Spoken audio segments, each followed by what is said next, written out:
Wow, c'est pas mal mieux que ce que j'aurais pu faire avec ma petite caméra, en tout cas. Vous voudriez vous aussi faire partie des chanceux qui voient leur œuvre présentée au grand public? Eh bien, vous étiez sans doute loin de vous imaginer que Spirafilm, la coopérative des cinéastes indépendants, peut vous aider à réaliser votre rêve.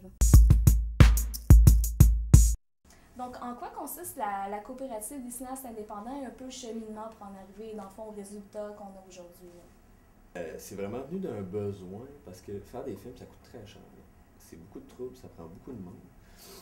Puis souvent, le problème, c'est que quand tu n'as pas d'infrastructure qui peut permettre de rallier tous ces éléments-là, ben les films demeurent juste des rêves dans la tête d'une personne.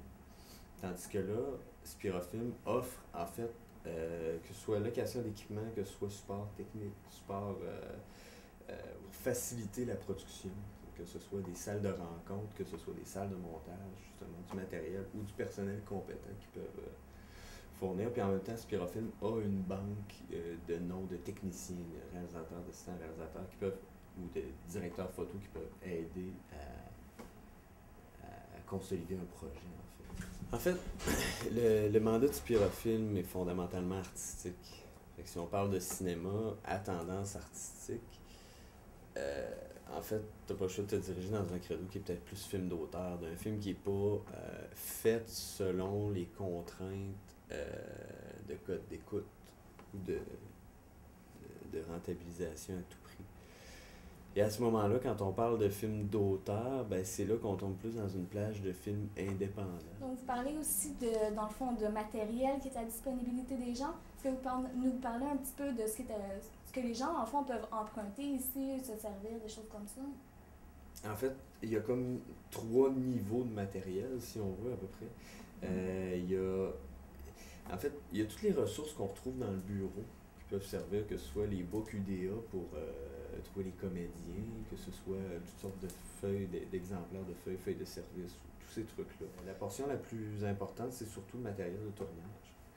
Spirafilm a un gros parc d'équipement qui est quand même suffisant pour faire une production indépendante.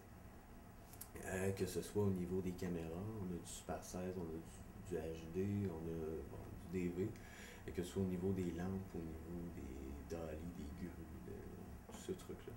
Et puis, en troisième lieu, il y a la salle de montage comme ici, qui a tout le minimum requis pour faire un montage là, qui se tient. Donc, comment les gens peuvent s'y prendre pour avoir accès, dans le fond, à tous les services que vous offrez, dans le fond, que ce soit les salles de montage ou la location d'équipement? En fait, tout est offert toujours à tout le monde, mais pour avoir droit à avoir des réductions, il faut être membre. En fait, le principal moyen, c'est de déposer un projet. On a un comité de lecture à l'interne. C'est en fait, si Spirafilm endosse le projet, c'est qu'ils vont financer le prêt de matériel à 95% pour faciliter la production, justement. Parce que quand dans un tournage, tu as ton matériel qui est presque donné, parce que c'est ça, 95%, ben ça te permet plus facilement de payer tes salaires, de payer ton monde ou de payer les dépenses de tournage qui sont, que ce soit au niveau de la bouffe, au niveau des transports, et tout ça. Donc, les gens déposent, il y a un dépôt de projet tous les 3 mois. Il y a un comité de lecture qui se penche dessus, qui va lire, qui va évaluer la qualité du projet, mais on n'est pas, on n'est pas hermétique dans le sens que la qualité du projet, on va juger le scénario, comment il est écrit. Bon, c'est sûr qu'il y a des types de contenus auxquels on ne peut pas s'associer. Mais l'idée, c'est vraiment d'évaluer la démarche du réalisateur puis de voir est-ce que la personne est apte à faire son film. Parce que des fois, c'est sûr que tu as toujours des gens qui vont t'amener un petit papier gros de même en disant « moi, je veux faire un long métrage ». Il y a des gens qui vont te présenter un dossier qui est fait en bonne et due forme. Et au niveau du comité de lecture, ce qui est intéressant, c'est qu'en fait, mis à part quelques idées là, qui pourraient être... il y a des idées auxquelles on ne veut pas s'associer, fait que oui, le film va être refusé, mais en général, on va vraiment évaluer surtout la qualité du projet. Pas tant que son idée, si elle nous plaît ou pas, ou la valeur d'un scénario, parce que c'est quand même quelque chose d'assez subjectif. On va vraiment plus évaluer dans l'ensemble si le projet a été fait avec rigueur ou pas. Et Jess, je savais pas qu'il était possible de produire soi-même son propre court-métrage sans pour autant avoir à débourser d'énormes sommes comme le font les grandes productions hollywoodiennes. C'est fou, je suis tellement motivée là, que je pense que je vais commencer tout de suite à tourner mon film. Ça va être toi ma star, OK? Là, je vais le filmer. Puis là, au montage, on va tout arranger ça. On va mettre une grosse forêt en arrière de toi. Ok. Puis là, tu vas marcher dans la forêt. Puis...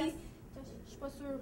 Je trouve que tu vas un petit peu vite, là. Peut-être qu'on devrait aller voir les professionnels de Spirafilm. Peut-être qu'ils pourraient me donner des conseils, ça donnera un meilleur résultat. Ouais, t'as sûrement raison. Avec toute la belle équipe qu'il y a là-bas, en plus, là, je suis sûre qu'ils vont me donner des super conseils. Oui, puis en plus, Jess, si tu veux qu'un jour ton film soit diffusé sur un écran comme celui-là, eh bien, malheureusement, tu as beaucoup de travail à faire.